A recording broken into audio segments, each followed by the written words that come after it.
I remember, Gabe, you gotta retell the joke that you've been waiting all weekend to talk to me about this. All right. And I'm gonna feign surprise. All right. So cameras are rolling and... Spoiler review. Oh, Kevin just gave me the countdown. It's happening right now. All right, so this is the spoiler review for the Avengers Age of... Oh, it's not Age of Ultron. Shit, what the hell am I talking about? Age of 13 and up. This movie is rated PG-13. Don't bring the kids. Infinity War, featuring everybody and their mother in this movie. All right, we're bringing it down. First and foremost, I love discussing movies, always with Steve, which is one of the reasons why I wanted to film this. So the first person I hit up after I got out the movie, like it ended like at 10:05, at 10:06, I hit my boy up and I just texted him. And I resisted the urge to FaceTime immediately. I said, save it for the silver screen, Gabriel. And we did. I don't like being in front of the camera, I like being behind the camera, but this was so important to document and to talk about. I think that, you know, we could bring up some good points. Yes. I really loved it. Steve hasn't really wanted to tell me what his thoughts are on this. I'm What's conflicted, happening, bro? I'm conflicted, and I think it's because it just felt like there were too many things happening, and I think I've told you before, it feels like this movie wasn't speaking to me as a film and a film viewer. It was screaming at me by saying, hey, here's this superhero, here's this superhero. Remember when that thing happened? You better, because it's pivotal to the plot. And I feel like that it rubbed me the wrong way a little bit. I will say, here's what I liked. I mentioned villain, fantastic, amazing. I liked a little incredible. I like the little. There's a bunch of villains. We're blessed with two awesome villains this year, Marvel MCU movies. Killmonger. That's and right. Thanos. That's right. And Thanos' minions, whoever the heck they are, they were amazing. Yeah, so that's the thing. So like I thought they were amazing. Yeah, so like the you know, Thanos has these people that are like not people, they're like alien weirdos that are following They're him. his muscle. They do all the dirty work for him. And so on the negative side, I feel like there were all these like they're all CGI. So it's like you're looking at them, they've never appeared in any Marvel movie before, and you're looking at them like, why do I care about you? Yes, you're a spooky alien. Yes, you follow the bad guy. It's just an excuse for like a CGI punch fest. Like, why? It's literally like we don't care. We know you're gonna die in this movie. But on the other side, some of the like jokes that it wrought were so funny. There's this one Squidward. Oh he shit! calls the dude has no nose. I'm gonna do this because I feel like we're probably gonna find a good picture of him and put him on the screen. Yeah. This guy looks a little like Squidward. This guy almost stole the entire movie. Batista, what's his name? Drax. Drax. Yeah. Oh my! When he thought he was invisible. When he was done. How long have you been standing there? An hour. So funny. That was so funny. Really good. When this guy gets called Gridman. Oh, Groot. When Groot is like a tween and he's like playing video games the entire movie, and he's like all Groot can say is "I am Groot," and so he's like he says in like this tweet, "I am Groot." He has like everyone's like, "Whoa! Like, how dare you, young man!" Yeah. He has like a nasty teenager attitude. He doesn't make eye contact with people. He's just playing his video game like, oh, I'm with all these. So funny. It reminded me of like me as a teenager. It's just like, oh, all these adults are so corny or whatever. And you're on your own little world. But Gabe Grootman. Oh, snap. I loved it. I loved the fact that they wanted to have a teenage Groot and he became important at a certain part. We were able to talk about all these. You know what's great though? That like, so Vin Diesel voiced Groot in the original Guardians of the Galaxy, and that's why you got that deep like. He didn't voice this one. He voiced that. He continues to voice Groot to this day. As Baby Groot and as Tween Groot, and like it's impossible to tell that it's Vin Diesel because they've changed the voice to mirror whatever age Groot is because he's been like growing up like during these movies. But like Vin Diesel showed up in the red carpet and he had like twigs coming up out of his shirt. He's always posting on Instagram like pictures of Groot, like fan art of Groot, and like #OneLove, like Groot, like so proud. The comedy was so good, man. Well, is it comedy or humor? Either humor. It was so good, man. It was very like Marvel's got a very tongue-in-cheek. I love Stan Lee's cameo. Stan Lee's cameo was pretty dope. Good. He was a bus driver. And he was a bus driver in Spider-Man's school bus, and he said, what was it? He was like, oh, what, guys, you never seen a spaceship before? Well, we have Stan Lee here. I'm all for his cameos. It's great. Let's talk about your gripes, man. So you said you felt like it was screaming at you, not speaking to you. I feel like it was so much. So like I kept, as I was watching the movie, I was thinking like, this could be an HBO series. Like I would tune in for each of the little like set pieces that they had, because they would like corral off 4 heroes together to have like a subplot throughout the movie. And like I feel like I would tune in for an hour-long episode of just like Doctor Strange, Spider-Man, Iron Man in a scene together fighting a monster and like talking to each other and whatever, because there's just so much to unpack there that like the fact that it was just so breakneck, like here's them, here's these guys over here, it was so much that I'll probably enjoy it a lot more like the second and third time that I see it, but I didn't get that like when I walked out of the first Avengers movie in 2012, it was like it just felt so cohesive. It was like a quarter of the characters. Exactly. So other characters exactly. So they could all they all had these beautiful moments that like, you know, not all, because it's an ensemble piece, like not all of them could have all the screen time, but like you would get like these moments of each character that totally just distill their like what their beliefs are, like what they fight for, what is their whole like deal. And I feel like with this, it was just a second of that. You couldn't get it at all because the plot needed to progress. Rightly so, because I mean we're seeing Thanos really like being a character for the first time in this, and so it was really his movie. It's his movie. It's his movie featuring the Avengers. Yeah, even at the end they say like Thanos is back. Thanos will return, and that's the whole trick with every Marvel movie. After the credits, it says like Thor will return, the Avengers will return, right? And this time it said Thanos will return. Here's what I like as a fan of the comic books. Like, have you read Infinity War from the 80s? No. So in that, Thanos' main drive is that he's obsessed with the physical manifestation of death, and she's called Lady Death. She's he does it for he's like in love with the Grim Reaper. Or something and so his whole deal is that he's trying to appease the Grim Reaper, essentially, that he's in love with, by killing half of all life in the universe. And it creates this really weird like love triangle that like he creates death, like he gets all the Infinity Stones, whatever, snaps his fingers, and like half of all life is gone. And Lady Death just looks at him, she's like, I don't even care. And he's like, what more can I do? But like, and this movie is very cool with that like, you know, he's got that didn't happen in the movie, by the way. That didn't happen in the movie.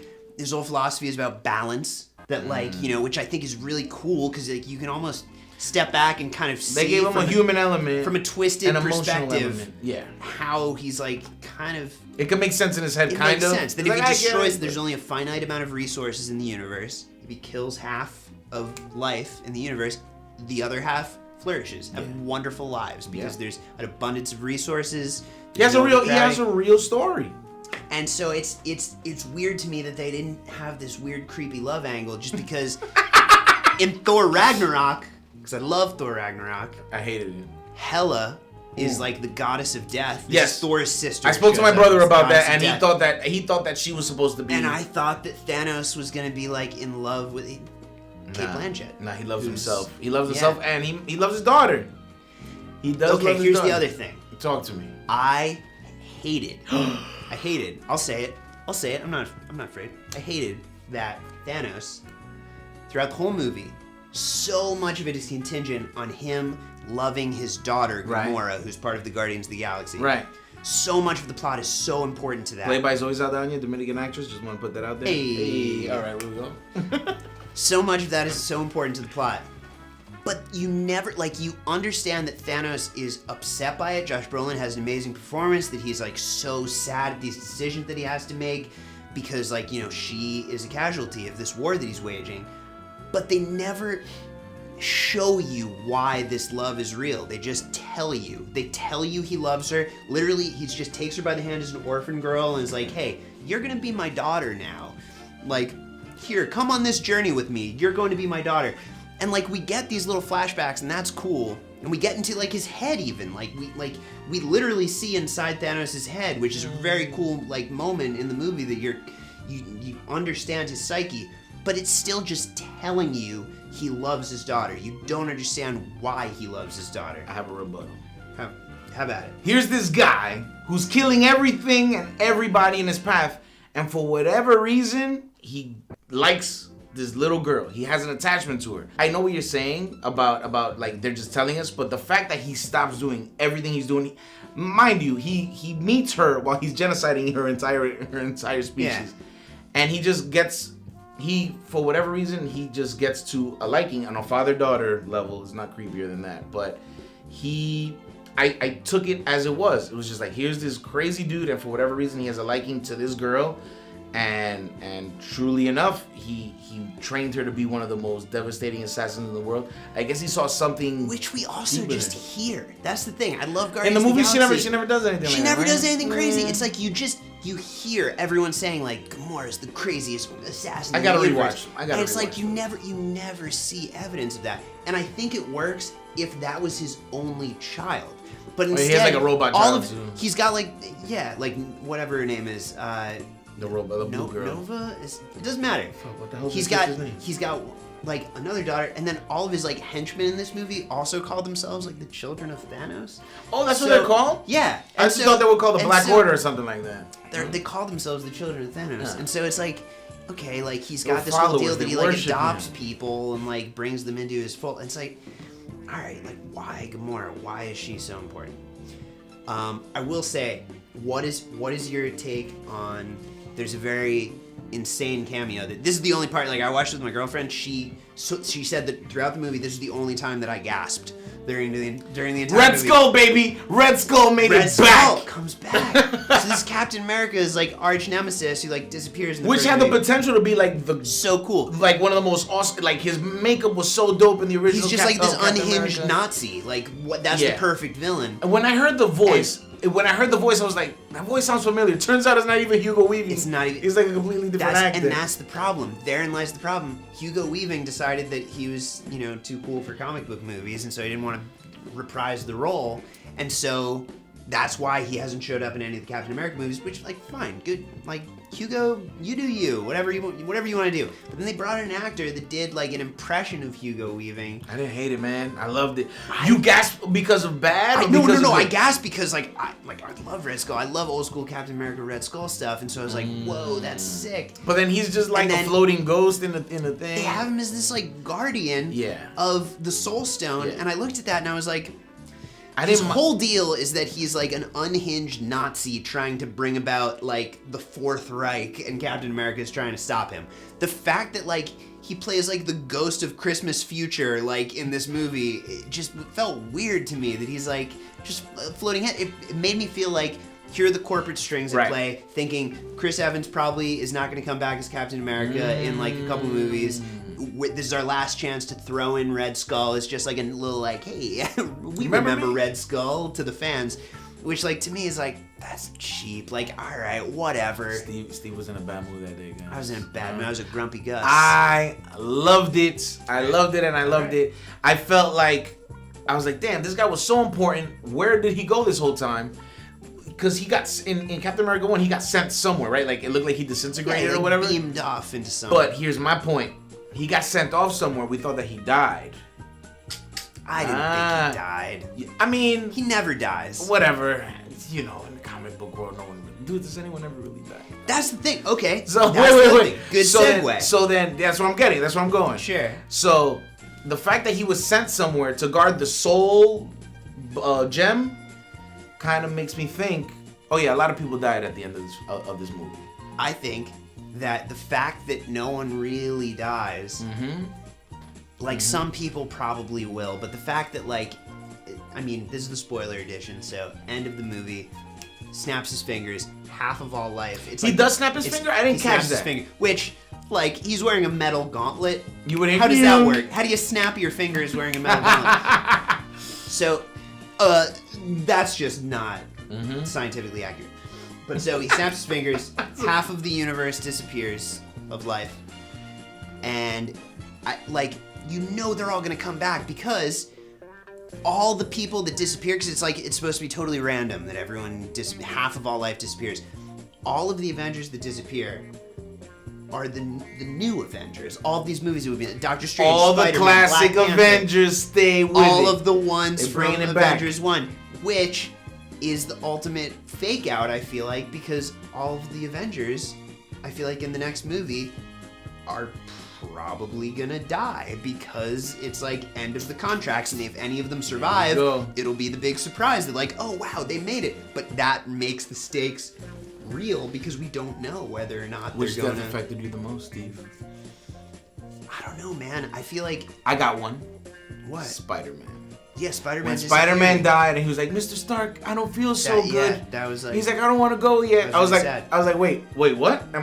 Is this someone's cutting onions right now? I was like, damn, sad. I don't want you to go. But did you notice almost the underlying theme there, that their relationship almost mimicked Thanos and Gamora's sort of theme? Oh, that's interesting. Father-child. So Tony Stark, there's no Uncle Ben in the Spider-Man universe. I think Tony Stark is gonna be Uncle Ben for the next movie, bro. I think Tony Stark is gonna go when Spider-Man comes back. Spider-Man. I think he's the one that's gonna drive Spider-Man. So I think when you watch it again with already your negatives, I think you're right. in there. I just it's hard for a movie like this to carry real stakes when literally one of the Infinity Stones is like a rewind button. Like it's like the time stone. It's like nothing that happens matters because you can just rewind time and it's like it's fine. I'm able to let all that go because I feel like it's a sci-fi movie. Just anything go. In any sci-fi movie, anything sort of goes. They can make it up as they go, whatever. I was just happy that, man, I felt like they delivered with Thanos. I don't think they could have did it any better with all the characters that they have in this movie.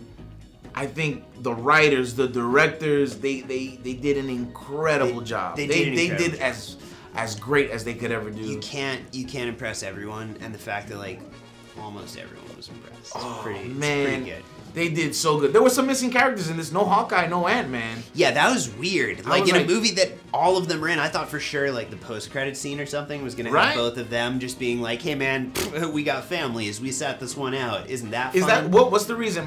So I was watching one of my boys who he saw it his second time, and he said they say during the movie they say they're on house arrest. It's like a throwaway line because like most of the Avengers or like Captain America's Avengers are like being chased by the government still because they're like infidels. Like they're not supposed to be like they've gone rogue. And so Scarlett Johansson, Black Widow, says like Ant-Man and Hawkeye took a plea bargain or something because they have families and it was too hard on them, and so they're like under house arrest or something. Plot holes. All right, let's talk about plot holes. Plot holes. I got the biggest plot hole of them all. The movie starts off at the end of Thor Ragnarok, where Thor has all of Asgard sort of in their planet just exploded. They're in exile. No, what are they doing? They're refugees. Yeah, they're refugees basically. They're and then Thanos' ship takes over, and then the Avengers starts off with everyone basically being dead and beat up on the floor, but Hulk was on that ship. Thor and Loki, and everybody's beat up. And then Loki sort of brings a throwback to the original Avengers, like, well, we have a Hulk. We have a Hulk. And then Hulk makes his grand appearance and then fights Thanos, and I thought that was amazing. I thought it was like it was great. So he's fighting. Yeah, that's the only time you see Hulk in the entire movie. And then all of a sudden, Hulk gets the living crap beat out of him. And I forget what Idris Elba's... Heimdall? Yeah. He teleports him... This is exactly what he teleports him to Earth. To safety. Yeah, before he knows anything of what Thanos is doing. Yep. The whole point of him being teleported back to Earth is so that he could tell everyone Thanos is coming. The Hulk says he has this stone and he has the other stone and he's coming. How in the hell would the Hulk know that if he got teleported before Thanos did all that? Okay, that's not what I thought you were gonna say. I thought, here's my issue. And how would Hulk let everyone die on the ship? My issue with the exact and just show up there. The exact same scene. My issue is that Heimdall, who's been in played by Idris Elba, who's like outgrown this role because it's just like a bit character and he's like a huge movie star. He's been in all the Thor movies and he is like dying on the floor of this ship. His king, Thor, is being like strangled to death by think of Thanos, that. and he uses his like last bastion of power to transport the Hulk back to Earth and not his king. It's like, why are you saving this green boy that you've never met before instead of I didn't even Thor? think of that. It didn't make that scene was any a little sense. off. That scene, something was off. And they tried to echo the fact that so in the original comic book in Infinity Gauntlet, all right. it's the Silver Surfer that goes flying through Doctor Strange's window, lands and is like, Thanos is coming, like we're in trouble. We don't have the rights to Silver Surfer. It's still owned by Fox, and so they used. So I thought it was kind of clever that they used the Hulk instead to be able to smash through his window and be like, danger. I didn't even think of Thor as my. Maybe because he thought he was a god. I mean, at the end of the day, Thor survived the freaking star going through his heart in this movie too. Sure, yeah. So he's just With Peter Dinklage, which was awesome. Peter Dinklage, the Dinkles, the god. Tyrion. From my hometown. Did you know that? He's from Jersey? He's from Jersey. Yo, the Dinks. Shout out to my man, the Dinks. He plays a giant dwarf. So he's a giant Tyrion. It's just him, but like blown up. So he's got all the proportions of achondroplasia or whatever. I like the fact that Thanos. It seems like Thanos made him make the gauntlet, and he also made Mjolnir. Yes. Mjolnir, is that how you say it? Yes. And then he had to make Mjolnir got destroyed in Ragnarok. And they had to make version 2.0. Was it Stormbreaker? Is that what it's called? Stormbreaker was pretty dope. That sounds like Stormbreaker sounds like some kind of like Stormbreaker sounds like a Microsoft Microsoft Windows 98 like Stormbreaker edition. Yeah, like antivirus software. Street Fighter 2 Stormbreaker. Isn't there a movie with Chris Evans called Stormbreaker? No, Snowpiercer. Snowpiercer. Classic. Yeah, that's a classic movie. Don't get it twisted. Whatever. Yo, we know our stuff. Yeah, that plot hole threw me off, and it was to set up the movie. So like for the first 10 minutes, I'm like, how does the Hulk know this? How does he know this? Right, he doesn't know anything. So once I was able to let that go and just allow the movie to just flow itself, because it's just like if you start nitpicking and all that stuff, like how would Captain America know where Vision is when he's all stabbed in the back? Sure, yeah, he just shows up. That didn't make any goddamn sense. But at the end, how about the post-credit scene? What do you think of that? The post-credit scene, I just found out today that Captain Marvel is going to take place in like the 80s or 90s. 90s. And that's going to be pretty cool. Which I think that's kind of awesome. Wait. Where you just brought up the post-credit scene and you left out the best part. I just cut you off before you said the best part. No, what? How Samuel Jackson goes out. Yeah, say it. Samuel Jackson, so the movie ends with a bunch of superheroes disintegrating into dust. And the post-credit scene, we have Nick Fury just driving in his car, randomly talking to his FBI agent friend, and all of a sudden a car crashes in front of him. Robin from How I Met Your Mother. No, I've never seen that show. And all of a sudden, his partner starts to disintegrate, and he sees that a lot of people around him are disintegrating, so he runs to get a little beeper or like a two-way pager, and he presses the distress signal, and he says, "Mother."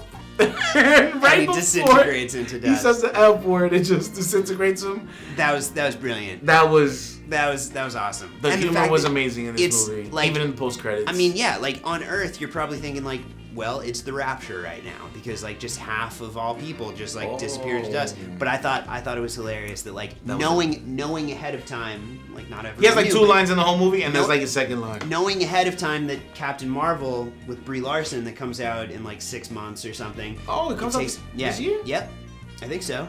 No, I think it comes out next February. I think it comes out in Black Panther. You're right. Ant-Man comes out first, and then Captain Marvel. But he basically his last action before turning into dust, contacting her on a pager, which is super funny because like it takes place in the 90s. So he contacts her, he disintegrates, the pager falls, and you see Captain Marvel's like little logo pop up on the screen. Yeah. And that's pretty dope. Because I don't know anything about Captain Marvel. I take these movies as like my only knowledge. So I, like growing up, I read a bunch of comic books. I used to collect all the cards. I used to watch all the cartoons. I don't know, I could just take these movies for what they are, for each film as they are, as that they should stand alone as a good film and then as a good addition to what they built before. And I really felt like this movie was like that, man. I think we have all these characters that we love. I hated Doctor Strange, the movie.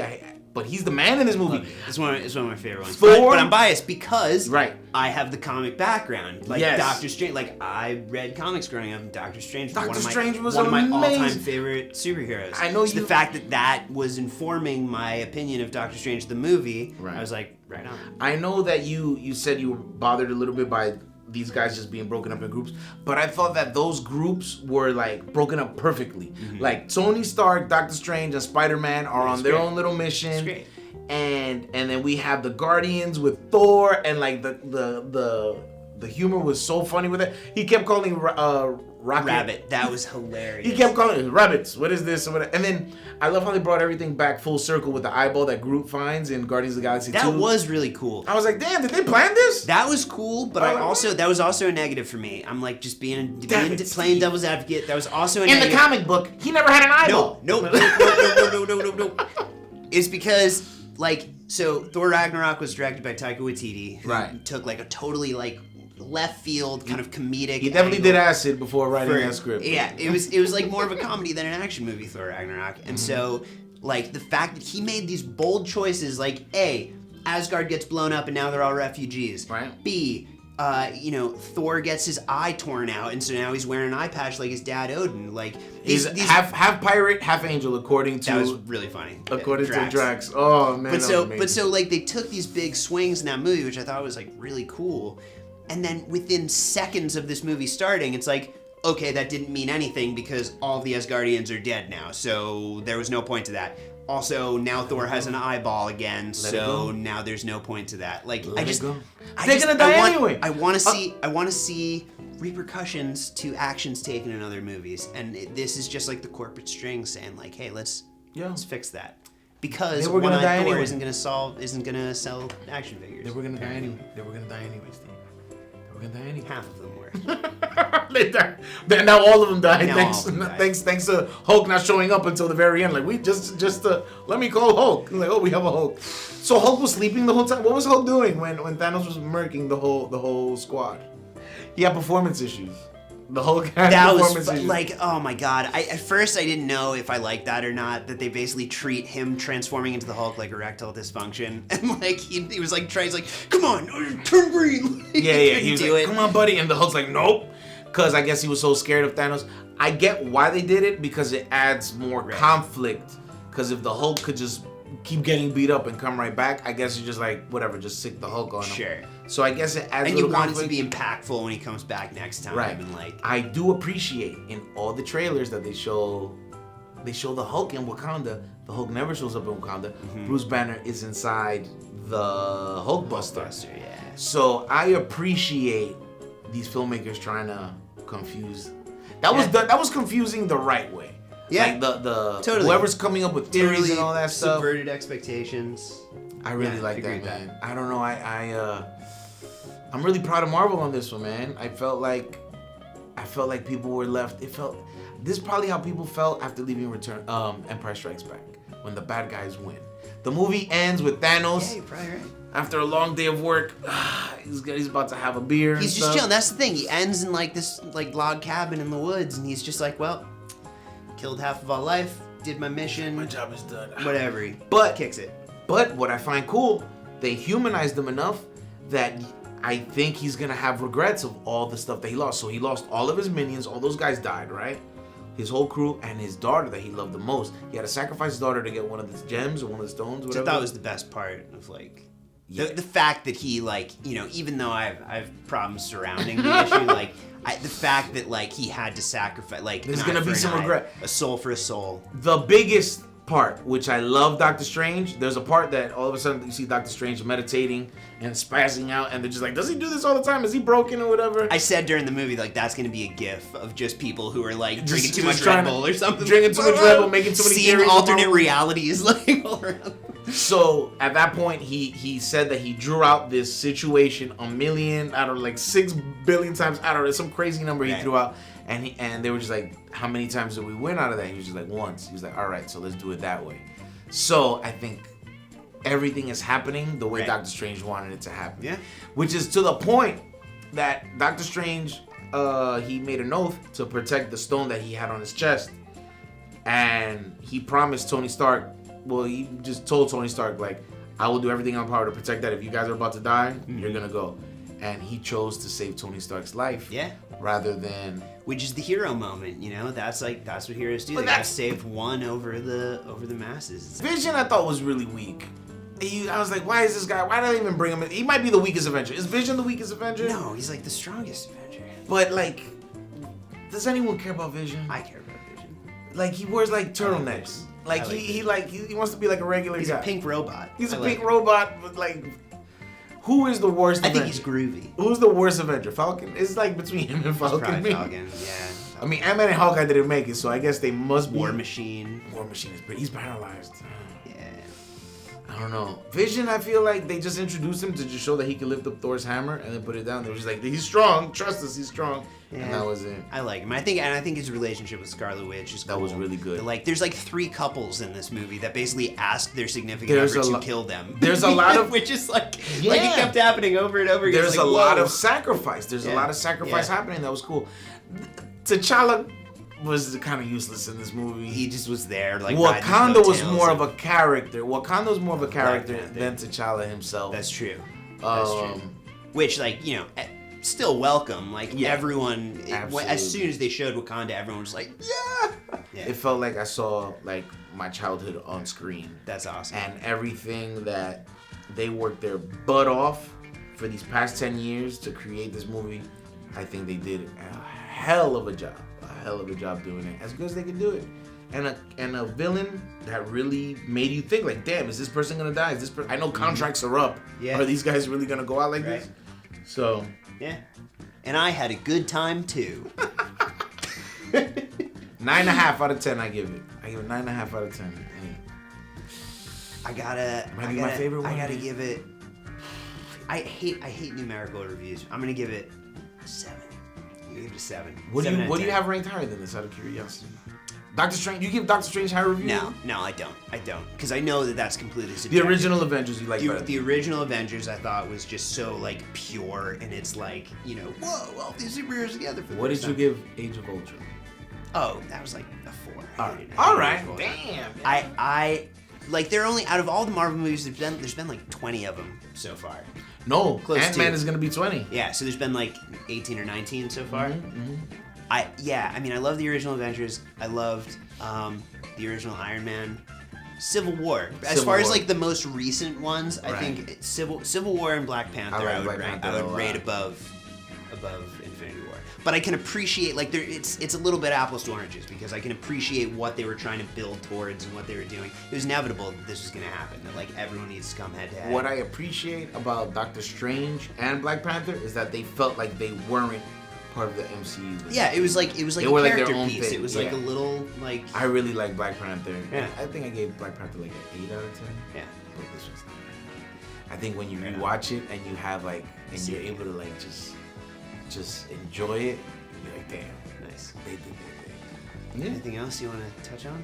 Oh, Quill with his stupid ass decision, Star-Lord. They make Star-Lord but a little B word in this flick. Yeah. So there was a part that Iron Man and Spider-Man they were literally ripping off the gauntlet off of Thanos while he was being hypnotized or whatever. Yeah, Mantis was working. And then Star-Lord finds out that Thanos had to kill Gamora, the love of his life, love of both of their lives. True, yeah, which is a cool parallel. That's kind of crazy. And then he lost his mind and kind of ruined the whole thing. Yeah, now that I'm saying it out loud, I guess it's kind of nice. It's kind of now that I'm saying it out loud, I might not hate that part, cause he's human. Yeah. Damn, they showed the human aspect of him. Anyway, he lost his shit and he just started punching Thanos in the head, which wakes him up and he gets the gauntlet back and just offs everybody. So then we're good. See you later, guys. Bye. It's a wrap.